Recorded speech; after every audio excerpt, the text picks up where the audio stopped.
Shalom saudara, 13 tahun perjalanan waktu saat hati Tuhan yang ditaruhkan dalam kehidupan saya mulai dijalankan.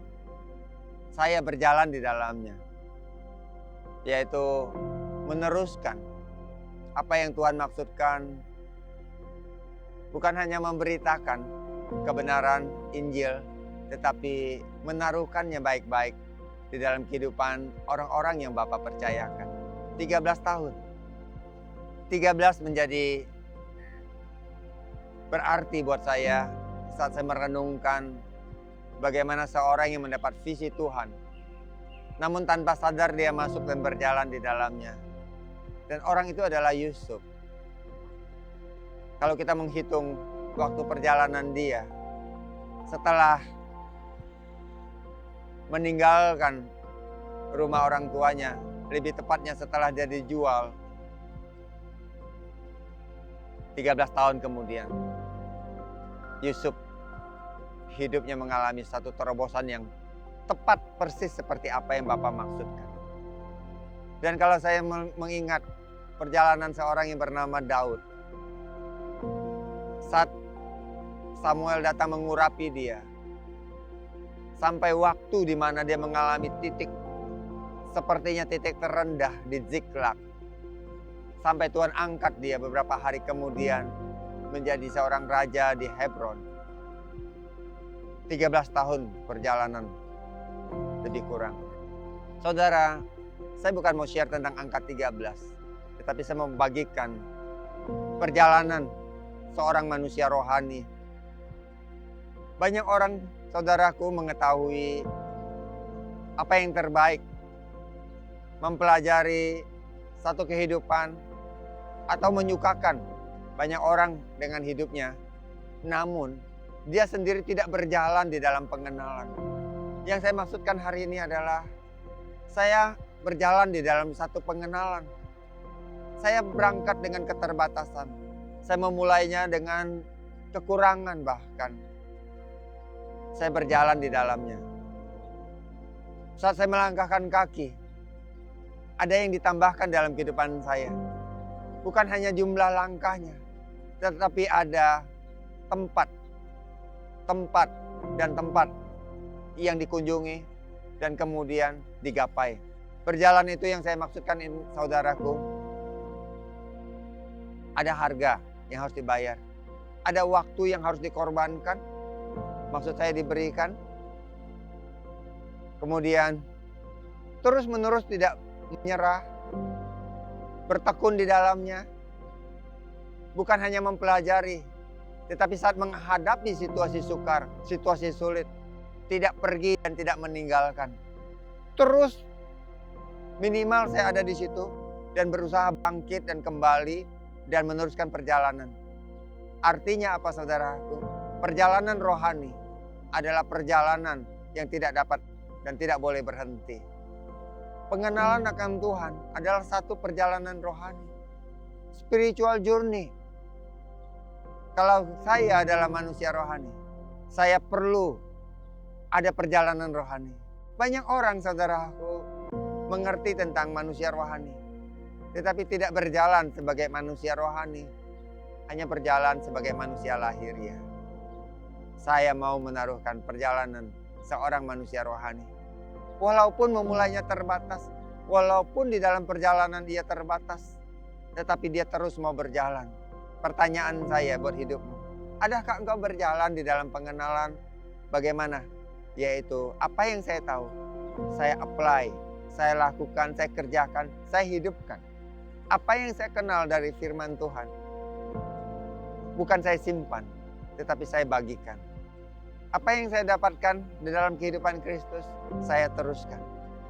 Dan tidak ada hal lain, saudara, bisa dilakukan selain dari memberi waktu, memberi apa yang saya punya, yaitu apa?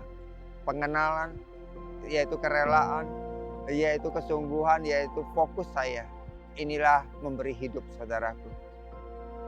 Hidup saya didedikasikan untuk manusia. Karena hati Tuhan adalah manusia. Kalau saya seorang manusia rohani, saya ditaruhkan di muka bumi ini untuk maksud Tuhan. Artinya perjalanan saya adalah perjalanan untuk menolong orang lain mengenal Tuhan.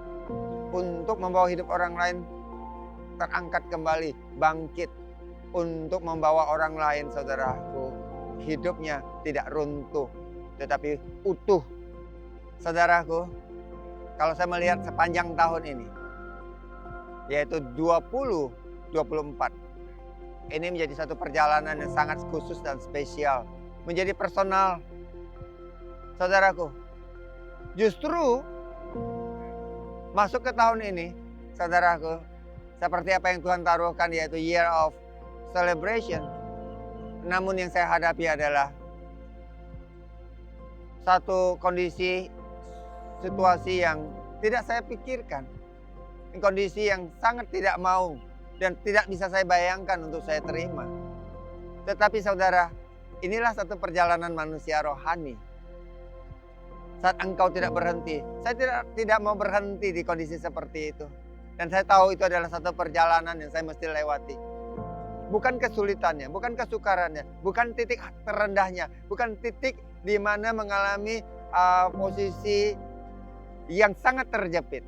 Tetapi lihat, karena ini adalah perjalanan titik terindahnya, di mana Tuhan ada hadir untuk mengangkat, di mana Tuhan akan menggenapi maksud, rencana, dan kemudian apa yang sudah Dia taruhkan dalam hidupku, aku mau mengambilnya. Nah saudara, perjalanan ini menjadi personal. Saat hal-hal itu terjadi, tidak menyerah, terus berjalan mempercayai janji Tuhan di dalam setiap keadaan. Dan Dia katakan persis seperti apa yang Tuhan taruhkan tahun lalu. He make everything beautiful in its time. Semuanya pada waktunya yang sesuai, ada keindahan. Titik terendah menjadi titik terindah. Titik terkacau, saudaraku, titik di mana perkabungan, tapi menjadi titik penghiburan. Menjadi titik di mana Tuhan menaruhkan kasih setianya yang tidak bisa dipungkiri oleh siapapun, bahwa Tuhan ada menuntun. Nah, sebagai perjalanan rohani, saudaraku, saya melihat tuntunan Tuhan di tengah-tengah setiap keadaan. Nah, saya mau meneguhkan hidupmu dalam badai, dalam kekacauan, dalam kemustahilan. Asal engkau mendapatkan satu kata, unbreakable, utuh, tidak dapat digoyahkan. Itu Tuhan taruhkan. Karena Tuhan, Dia bekerja, Dia memberikan keutuhan di dalam hidupmu. Karena saya mendapatkan satu perkataan yang sangat kuat, bahwa Tuhan itu memberikan satu kesempurnaan, keutuhan di dalam kehidupan saya. Sehingga situasi kejadian itu tidak dapat merusakkan apapun, tidak dapat mematahkan kehidupan saya. Ini yang menjadi sangat personal. Tetapi kalau saudara tanya hari ini, ya, saya rasanya jauh sekali meninggalkan itu. Hanya saudaraku, saya mau meneguhkan hidupmu. Saat kondisi itu datang ke dalam hidupmu, be the unbreakable one. Itu yang menjadi hati Tuhan. Jadilah orang yang utuh dan tidak patah oleh situasi, kondisi apapun juga. Inilah perjalanan manusia rohani. Saudara, pertama-tama memang saya perlu mengenal. Tetapi saya tidak bisa mengenal tanpa saya meneruskan. Saat saya meneruskan, saya akan kehabisan kalau saya tidak terus untuk mengenal. Dan kemudian apa yang saya punya ini, saya terus bagikan. Nah, kehidupan yang saya punya saat saya bagikan, itu menjadi satu perjalanan. Perjalanan yang Tuhan pakai untuk mengangkat kehidupan orang lain. Usia boleh bertambah, saudaraku. Setiap saudara yang mendengarkan, usiamu pasti bertambah. Hari ini usia saya bertambah. Besok juga usia saya dapat bertambah. Tetapi adakah perjalanan manusia rohani? Hidup saya ditambahkan di dalam pengenalan, di dalam apa yang saya punya untuk dibagikan. Kehidupan meneruskan kasih karunia. Perjalanan mengenal sang kasih karunia. Tidak boleh diberhentikan oleh situasi dan kejadian apapun. Saat usia bertambah, usia saya boleh bertambah sekali lagi. Tetapi pengenalan saya perlu ditambahkan. Perjalanan saya perlu diteruskan sampai akhir.